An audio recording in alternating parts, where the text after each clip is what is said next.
नहीं हो पा रही है, तो निश्चित रूप से उस बात को भी जनता के सामने भी, और चाहे वो विधानसभा के अंदर, विधानसभा के बाहर भी पुरजोर ढंग से रखेंगे। इस चुनाव में सबसे बड़ी महत्वपूर्ण एक चीज आप लोगों ने देखी कि बहुत सारी सीटें बहुत कम अंतर से आ रही है, 100 वोट से कम भी और 100-200 वोट के बीच में भी, 500 वोट के बीच में भी, और इसलिए चुनाव बहुत नजदीक का चुनाव रहा है। लगभग 11-12 सीटें ऐसी हैं जिनमें 1000 से कम का अंतर है चुनाव जीतने हारने का। अगर वोट शेयर की अगर मैं बात कहूं, वोट शेयर में आप देखेंगे कि मात्र डिफरेंस जो है वो सिर्फ 1% का है, 1% का डिफरेंस है। लेकिन फिर भी उसके बावजूद सीटों के आंकड़े में कांग्रेस। क्या आप स्टैंड अप इंडिया योजना के तहत 1 करोड़ का लोन लेकर अपना खुद का बिजनेस शुरू करना चाहते हैं? तो फ्रीडम ऐप को डाउनलोड करें और इसकी पूरी जानकारी अभी प्राप्त करें। हमसे आगे निकल गई, और इसलिए मैं सिर्फ इतना ही कहना चाहता हूं, जो जनमत आया है उसका अभिनंदन, उसका स्वागत और उसका सम्मान करता हूं, और आने वाले समय में हिमाचल प्रदेश की हित की लड़ाई के लिए सदैव हम हर जगह मौजूद रहेंगे, यही मैं कहना चाहता हूं। और आप मीडिया के सब साथियों का भी मैं आभार व्यक्त करता हूं। समय समय पर आप सबके बीच में अपनी बात कहने का अवसर प्राप्त हुआ, और आप सबके बीच में बात कहते हुए जिन मुद्दों को लेकर के हमने बात कही है, उन मुद्दों को आप लोगों ने सही परिप्रेक्ष्य में जनता तक पहुंचाने में बहुत महत्वपूर्ण भूमिका निभाई है। मुख्यमंत्री जी, जो कांग्रेस के कुछ नेता हैं उनके बयान सामने आ रहे हैं, वो डर है कि कहीं हॉर्स ट्रेडिंग ना हो, खरीद फरोख्त ना हो, इस तरह की उनकी तरफ से। देखिए, मुझे लगता है कि उन सारी चीज़ों को लेकर के मैं खुद ही विराम लगा देता हूँ। मैंने कहा कि हम जनमत का सम्मान करते हैं, उनका बहुमत आया, बहुमत संभालना मेरा काम तो नहीं है, वो तो उनका ही काम है, उस काम को वो करें। और मैं अभी थोड़ी देर के पश्चात अपना त्याग पत्र राज्यपाल महोदय जी को सौंपने जा रहा हूँ। वोट बैंक रॉन्ग लगातार हिमाचल प्रदेश में हम आपसे लगातार बात करते रहे, मिलते रहे, सब तरह से विकास की बातें हुई, प्राइम मिनिस्टर ने फंडिंग करा हिमाचल प्रदेश के लिए, जो हुई था वो सब तमाम चीज़ें हुई, आप लगातार पूरे क्षेत्र में घूमते रहे।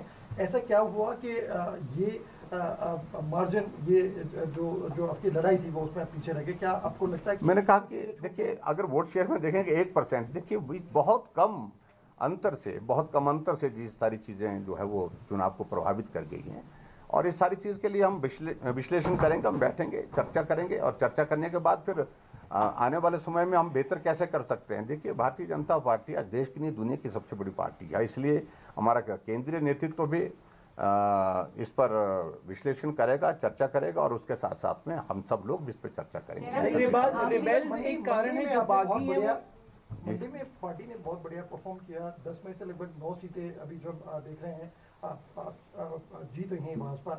मंडी को लेकर या बाकी देखिए, मैं पूरे हिमाचल प्रदेश की जनता का आभार व्यक्त करता हूँ, और मंडी के लोगों ने मेरी भावनाओं को सम्मान दिया, उनका मैं आभार व्यक्त करता हूँ, और उनने बहुत बड़ा समर्थन दिया। और ये भी मैं कहना चाहूँगा कि हिमाचल प्रदेश के इतिहास में मुझसे पहले 5 मुख्यमंत्री और भी रहे, लेकिन किसी का भी जीतने का अंतर इतना नहीं रहा जितना सराज विधानसभा क्षेत्र से भी, सराज विधानसभा क्षेत्र से अब की बार जो जीत का अंतर रहा है, लगभग 38,000 की जीत वहाँ पर दर्ज हुई है।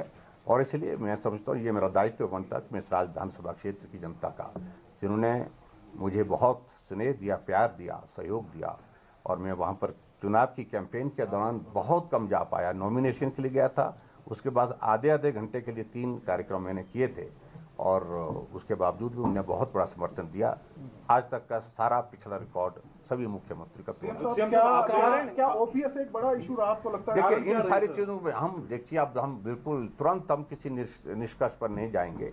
कारण क्या रहे ये हम बहुत जल्दी नहीं, और हम थोड़ा विचार करेंगे, चर्चा करेंगे सब साथियों के साथ, और अलग अलग तरह से फीडबैक लेंगे। कहाँ बागियों को संभाल नहीं पाए?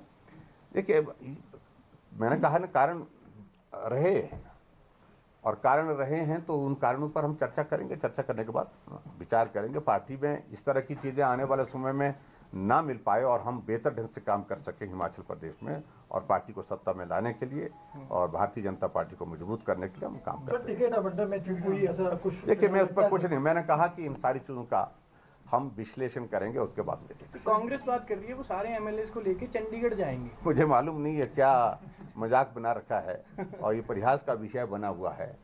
विधायक हैं, वो चुन करके आए हैं और ऐसी परिस्थिति में इस प्रकार की बातों करने का कोई औचित्य नहीं है और स्वाभाविक रूप से हमसे कम है, लेकिन उन्हें अंदर की बातें जो उनकी हैं, जिस प्रकार की उनकी अपनी पार्टी में मुख्यमंत्री बनने की जो होड़ में जो लोग लगे हैं, जो दौड़े हैं, उनको शायद उससे ज़्यादा डर है। तो इतने मैं कहना चाह रहा हूँ, हमसे मत डरिए, खुद से डरिए। आम आदमी पार्टी ने कहीं वोट काटा? देखिए, आम आदमी पार्टी की प्रेजेंस ही नहीं यहाँ पर हिमाचल प्रदेश में हो पाई। अगर होती तो मैं सब तो परिणाम अलग तरह के। की राजनीति को कितना उपयुक्त मानते हैं? नहीं, मैं नहीं मानता हूँ बिल्कुल भी।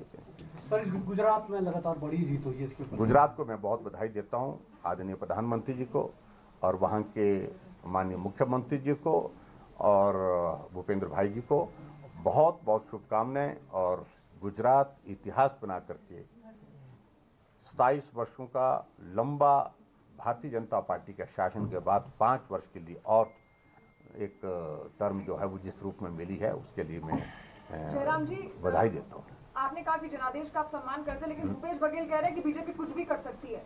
देखिए, उनके कहने का कोई मतलब नहीं हमारे लिए है, वो जो कहते हैं वो कहते रहे, लेकिन हमने अपनी बात कह दी और बाकी जो जनमत उनको मिला उसको संभालना, उसको संभाल करके रखना, वो उनका कार्य है। सर उनको कोई हौसला देंगे सर? लोग सारे डरे हुए, उनको भी हौसला नहीं तो क्या? नहीं, देखिए, मैं सभी साथियों को सिर्फ इतना ही कहना चाह रहा हूँ कि बहुत बड़ा सहयोग मिला है, हर वर्ग से मिला है और मैं हिमाचल प्रदेश में जो लोगों का इन 5 वर्ष के कार्यकाल में जिस रूप में सहयोग मिला, समर्थन मिला, उनका हृदय से आभार व्यक्त करता हूँ।